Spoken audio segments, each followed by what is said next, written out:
Marcus Thompson wiped the sweat from his forehead as he finished his night shift at the local warehouse.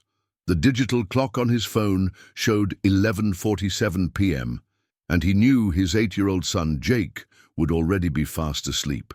Walking through the quiet neighborhood streets, Marcus thought about the bills piling up on his kitchen table and wondered how he would make ends meet this month.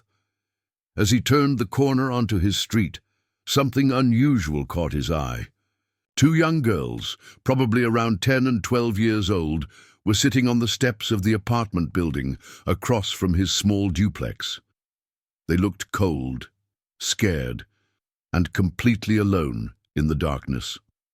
Marcus slowed his pace, his parental instincts immediately kicking in. He approached the girls carefully, not wanting to frighten them further. "Hey there," he said softly. "Are you girls okay? It's pretty late to be sitting out here alone." The older girl, with dark hair pulled back in a messy ponytail, looked up at him with cautious eyes. "We're waiting for our dad," she said quietly. "He was supposed to pick us up hours ago, but he never came." The younger sister, a blonde girl, with tear stains on her cheeks, added, "Our mom dropped us off here to wait, but nobody's home at this address. We don't know what to do." Marcus felt his heart sink. These children were clearly in trouble, and despite his own financial struggles, he couldn't just walk away. He knelt down to their level, speaking in the gentle tone he used with his own. "Son, what are your names?" he asked.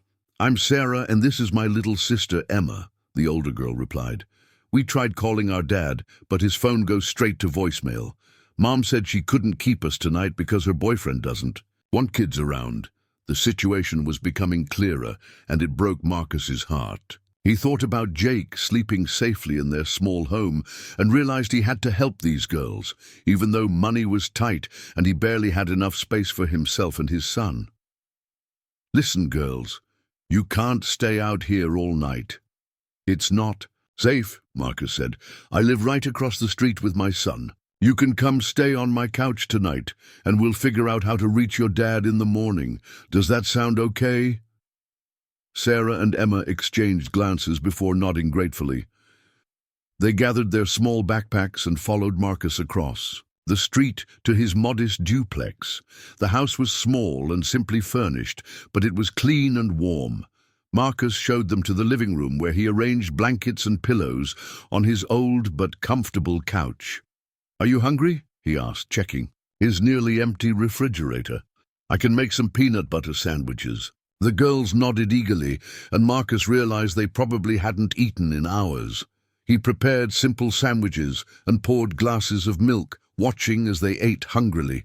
While they ate, he called the local police non-emergency line to report the situation and ask for advice. The next morning, Jake woke up surprised to find 2 girls sleeping in their living room. Marcus quietly explained the situation to his son, who immediately offered to share his toys and games with their unexpected guests. Despite having so little, Jake showed the same generous spirit his father had taught him. Over breakfast of cereal and toast, Sarah and Emma began to open up more about their situation. They explained that their parents had divorced 2 years ago, and they normally lived with their mother. However, their mum's new boyfriend had been pressuring her to send them away more often. "Dad used to visit us every weekend," Emma said sadly. "But lately he's been so busy with work that we hardly see him anymore." Marcus felt a familiar pain in his chest. He understood the challenges of single parenthood all too well, though his situation was different. Jake's mother had left when Jake was just a baby, unable to handle the responsibilities of parenthood. Since then, Marcus had worked multiple jobs to provide for his son, often struggling to pay rent and buy groceries. Throughout the day, Marcus continued trying to reach the girl's father using the phone number they provided. Each call went straight to voicemail. He left several messages explaining the situation and asking the man to call back immediately. Meanwhile, the girls played with Jake, and despite the circumstances, Marcus was touched by how well the 3 children got along. As Evening approached. Marcus began to worry more seriously. He had used one of his few sick days to stay home and help the girls, which meant losing a day's pay he desperately needed. However, he couldn't bring himself to regret his decision. These children needed help, and he was in a position to provide it, even if it meant making his own financial situation more difficult. Finally, around 7 p.m., Marcus's phone rang. The caller ID showed an unknown number, and when he answered, a frantic male voice spoke rapidly. "Hello, is this Marcus Thompson? This is David Richardson. I got your messages about my daughters. Are Sarah and Emma okay? Where are they?" Marcus explained the situation calmly, describing how he had found the girls and brought them to his home for safety. David Richardson's voice was filled with a mixture of relief, gratitude, and what sounded like genuine distress. "I can't believe this happened," David said. "I was in emergency surgery yesterday and today. I'm a cardiac surgeon, and there was a multi-car accident that required all hands on deck. I had no idea my ex-wife had dropped them off early, and my phone died in the middle of the procedures. I'm so sorry they were left alone." Within an hour, a sleek black car pulled up outside Marcus's duplex. David Richardson stepped out, and Marcus was surprised to see a well-dressed man in an expensive suit hurrying toward the door. When David entered the small living room and saw his daughters safe and sound, tears filled his eyes as he hugged them tightly. "Daddy!" both girls cried, running into their father's arms. "We missed you so much." After the emotional reunion, David turned to Marcus with immense gratitude. "I don't know how to thank you," he said. "You took in my daughters when they were in trouble, and you kept them safe. Most people wouldn't have done what you did." Marcus shrugged modestly. "Any parent would have done the same thing. I just couldn't leave two kids sitting alone in the dark." As they talked, David learned about Marcus's situation, how he was raising Jake alone while working night shifts at the warehouse, struggling to make ends meet, but still finding room in his heart and home to help children in need. "You know," David said thoughtfully, "I've been looking for someone trustworthy to help with maintenance and security at my medical practice. The position comes with good benefits and pays significantly more than warehouse work. Would you be interested?" Marcus was stunned. "Are you serious? I mean, I don't have much experience beyond basic maintenance, but I'm a hard worker and I learn quickly." "That's exactly what I need," David replied. "Someone honest, reliable, and caring. You've already proven you have those qualities." 2 weeks later, Marcus started his new job at Richardson Medical Group. The pay was more than double what he had been earning at the warehouse, and the benefits included health insurance for both him and Jake.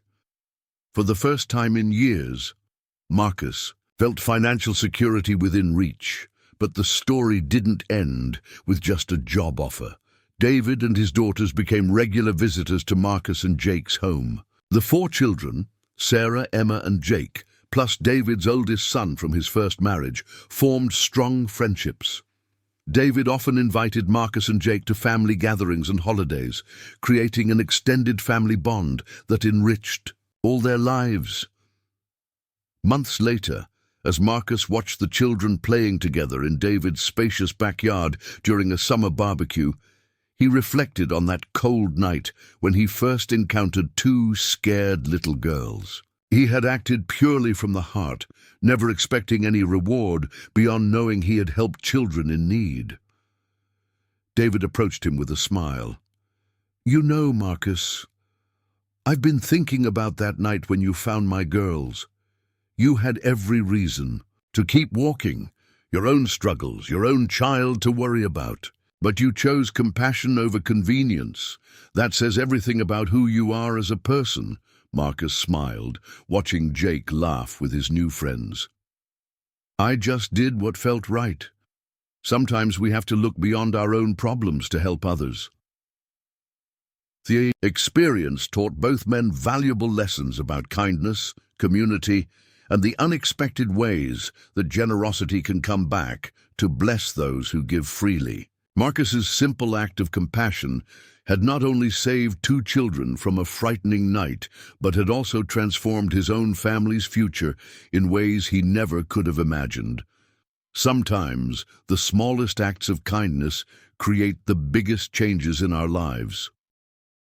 What an incredible story of compassion and unexpected blessings. Marcus's decision to help two lost children, despite his own struggles, reminds us that kindness doesn't cost anything but can change everything. His simple act of opening his home to strangers in need not only saved Sarah and Emma from a dangerous situation, but completely transformed his family's future. This heartwarming tale shows us that when we choose to help others, even when we're facing our own challenges, the universe has a way of rewarding our generosity in ways we never imagined. Marcus could have easily walked past those scared little girls, but his compassionate heart wouldn't let him ignore children in need. What did you think of Marcus's incredible story? Have you ever experienced a situation where a small act of kindness led to something amazing? Or maybe you've been the one to help a stranger and discovered it blessed your own life. Share your thoughts and similar experiences in the comments below. I love reading your stories, and they often inspire future videos. If this story touched your heart and reminded you of the power of compassion, please give this video a thumbs up and subscribe to our channel for more inspiring true stories that will restore your faith in humanity. Don't forget to hit that notification bell so you never miss our latest heartwarming content. Speaking of amazing stories, you absolutely have to watch our next video about a homeless veteran who returned a lost wallet with thousands of dollars. Inside, what happened next will completely shock you. Click on the video that's appearing on your screen right now, or check out the link in the description. Trust me, you don't want to miss this incredible tale of honesty and the most unexpected reward. Thanks for watching, and remember, in a world where you can be anything, choose to be kind. See you in the next video.